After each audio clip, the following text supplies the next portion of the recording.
How you doing?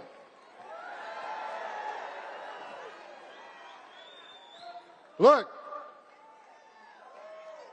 let me start out by saying this. If I offend anybody today, I don't give a shit.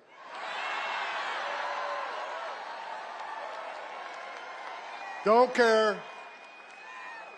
The media in the back room, I'm sure I'll be reading a lot of hit pieces on me tomorrow. I don't give a shit what you think about me.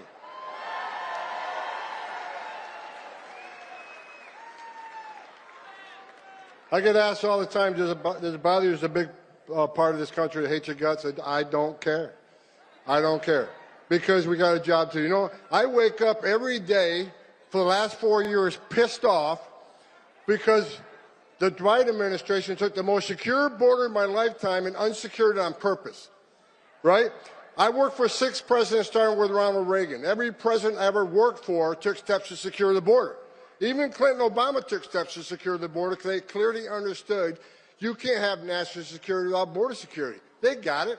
Joe Biden's the first president in history of the nation who came into office and unsecured the border on purpose.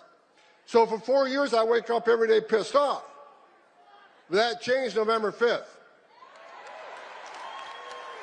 Now I wake up every day excited because I work for the greatest president of my lifetime, Donald J. Trump.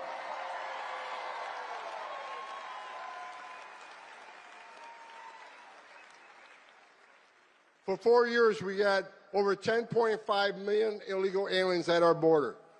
They released nearly 8 million into the country illegally. We had a 600% increase in sex trafficking in women and children. We had a record number of known suspected terrorists and people on the terrorist watch list crossing the border. Under Trump, we had 14 in 4 years. Under Joe Biden, just shy of 400. Think about that for a moment. What Joe Biden did to our border was create the most significant public safety and national security vulnerability in this nation's history. But guess what? We got one badass president now who's going to come in and is going to take care of this border.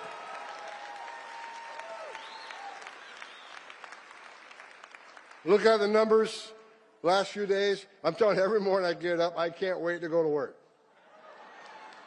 Because I know that I have a president who's going to open up every avenue of law enforcement to this great nation. In under 4 weeks, we have illegal crossings on the border down 95%.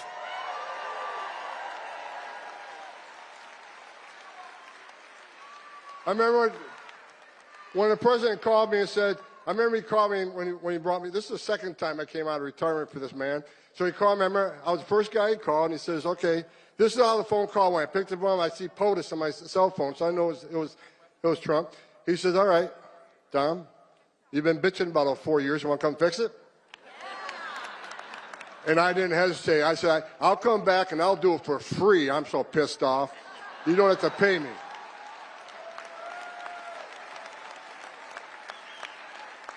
And look, in less than a month, illegal crossings down 95%. ICE has arrested over 21,000 people in the nation.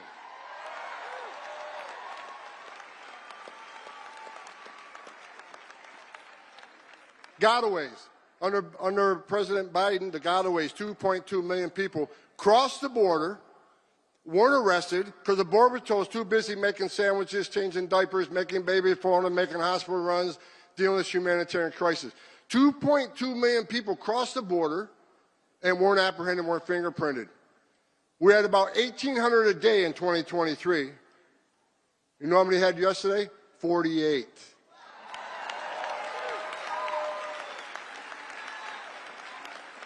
You're talking about 2,000 miles of border and only 48 people escaped, but that's 48 too many. I'm not going to be happy if that number is 0.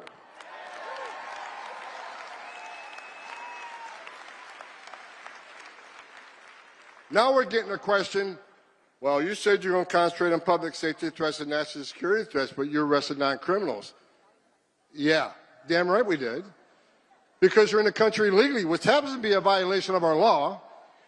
Entering this country illegally is a crime, and we're not going to forgive it.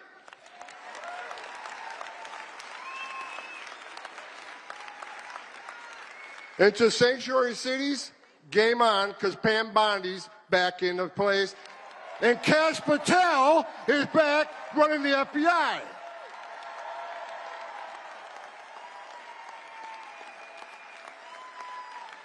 President Trump brought together one hell of a team, and every time I see one of these people get nominated and take their oath for office, I just get that much more excited. I'm afraid I'm going to have a heart attack one of these days because it just keeps getting better.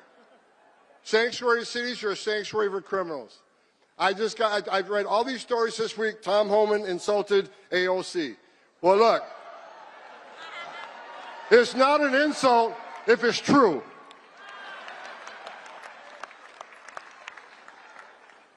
She says Homan has no game, he has nothing on me. Look, you can claim you're educating people according to their constitutional rights.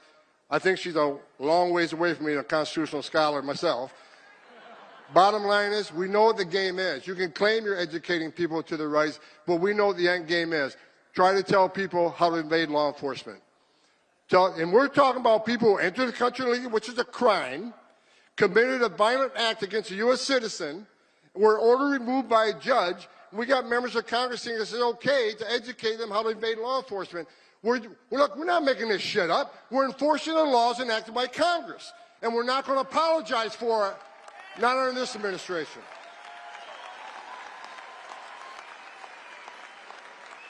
We got great governors out there. Governor Pritzker, you ain't one of them.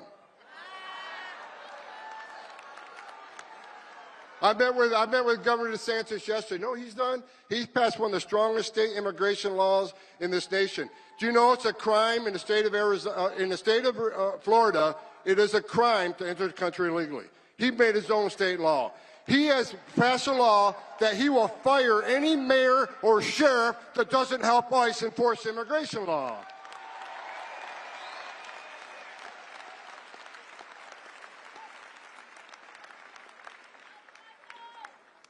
The men and women of the Border Patrol, I love each and every one of you wearing that green uniform. You're the finest 1% this country has.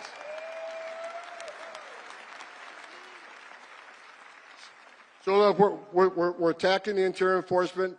For those who don't think those numbers are enough, I don't either. If you haven't seen, I'm happy with the numbers, but I'm not going to be satisfied until every criminal alien gang member, every criminal alien, every Trenda Agua is eradicated from this country and send their ass to Gitmo where they belong.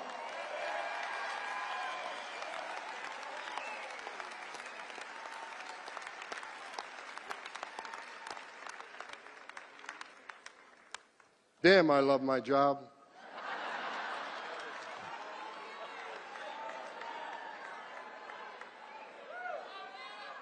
We got, and look, I already said we got the border locked down, we're crossing down 95%. We've already arrested 21, just above 21,000, and we're going to double the workforce. We're going to add more. We're going to add more targeting. We're going to add more teams.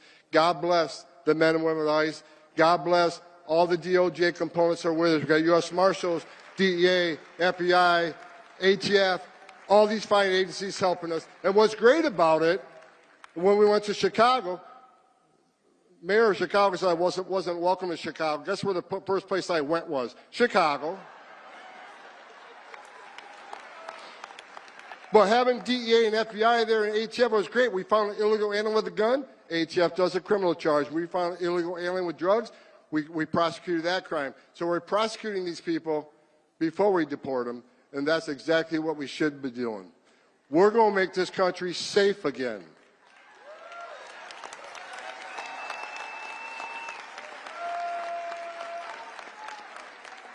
The third rail, when President Trump told me, he said, Homan, secure the border, run the biggest deportation operation this country's ever seen, and find over 300,000 missing children that were sex trafficked or forced labor trafficking in this country. And we're looking for them. And we're going to save children.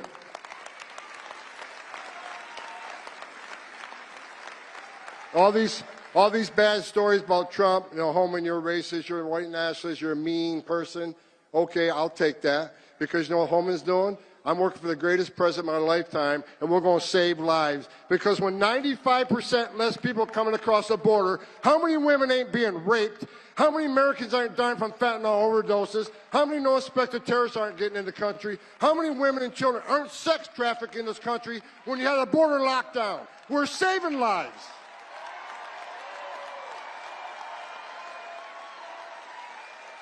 That's right.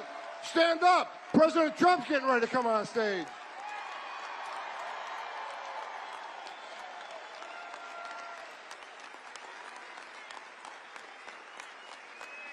I got another message to the criminal cartels of Mexico. At the RNC, I said a speech. I said two things at the speech. If you're in the country illegally, you better start packing now. We're keeping that promise. The other thing I said on stage at the RNC, that President Trump is going to designate the criminal cartels of Mexico as a terrorist organization. He's going to wipe you off the face of the earth.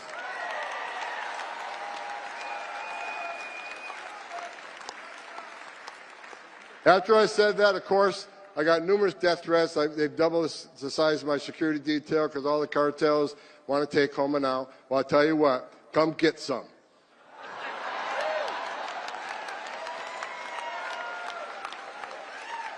You have killed more Americans than every terrorist organization in the world combined. You are now a terrorist organization. So word out to anybody that assists them, anybody that sells their drugs on the street, anybody that assists these cartels in any way, you are helping a terrorist organization, and the weight of the world's coming down on you.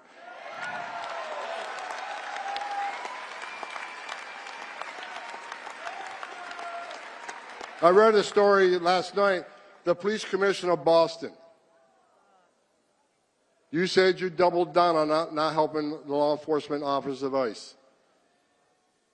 I'm coming to Boston. I'm bringing hell with me.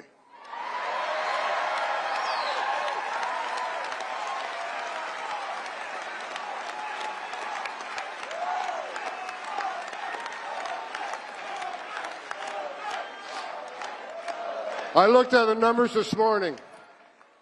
I stopped counting at 9.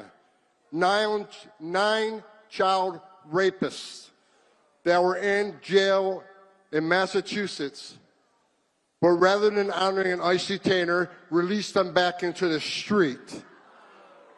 You're not a police commissioner. Take that badge off your chest, put it in the desk drawer. Because you became a politician, you forgot what it's like to be a cop.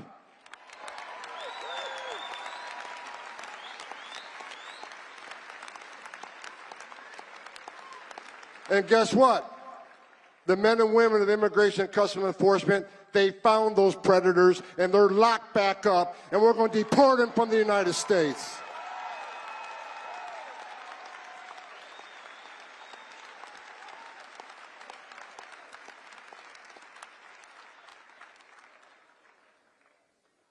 To the men and women of ICE, the agency I used to run, I was the first ICE director that actually came up through the ranks. For the 20,000 men and women that work for me, I never asked them to do anything I didn't do myself.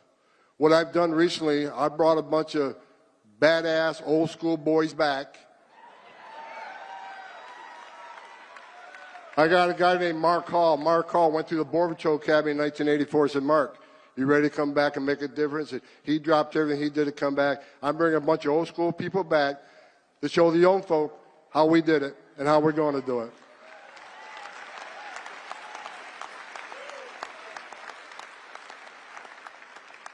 Like I said, I want to leave you with this. I said I got 45 minutes left. Look, if Congressman J. Paul couldn't gavel me to shut up, no one on this building is going to get me off the stage until I'm ready to get off the stage.